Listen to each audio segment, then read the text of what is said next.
We all want to get ahead, right? We have that desire for prosperity, for abundance, for a self-evident reason, and that's because we're worth it. I'll let you figure that out for yourself. The more we improve our lives, the more the world around us, particularly those closest to us, are influenced by that beauty, the grandiosity, the awe and abundance. Cheers, buddy. Um, how incredible. You can probably hear a million reasons in that I just walked past there. Why I do what I do, right? To help us achieve and acquire what's ours, right? Our birthright for being here.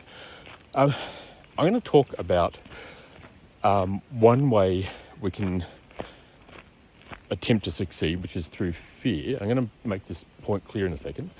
The other way is through love. I'm going to go for a walk up here, actually. When we try to succeed through fear, we're bound to control, and that actually holds us back. Surrender is what allows us to step into love, and that's what manifests or creates, as we keep moving forward, the beautiful life that we're here for. I call that Paradise 2.0, and I love that term. One way for all of us can detect when we're operating in fear is when we're operating, when that's linked to an unhealthy sense of comfort that's rooted in fear and control. And we learn that, we can discern that by when we're creating assumptions, because we're wanting to work out what's what, and we don't know. Assumptions aren't real. And hear this, we do that to create for ourselves a false, untested, unproven sense of certainty. We love that. That's the unhealthy form of comfort that we're all familiar with. And it's scary stepping out into the new, right? The unknown. That's what we need to do. Contrary to everything we've been taught, this is what works. Judge for yourself. That form of safety and comfort, not so much safety, but that might be linked actually, but that comfort of sticking with what we know, that familiarity, and thereby trying to work out when we don't know. I've just done a series of recordings unexpectedly and unplanned about pioneering when I went up a little animal track on the walking path not far from here, and I made use of that by what I learned and my experiences in that little half-hour detour to talk about pioneering.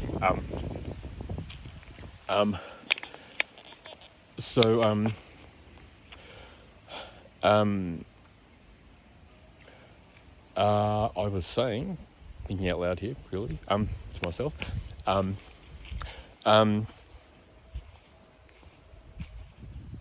we have our desires for a reason, for this abundance, for this rich blessing, if you don't mind that word, right? And if we stick with what we know, and don't step out and grow, by being vulnerable, being real, being authentic, that's a risk, right? We're not going to know. We're going to live with what might have been otherwise. So I'm going to wrap up. I know I need to. So if we're sticking with what we know and we find something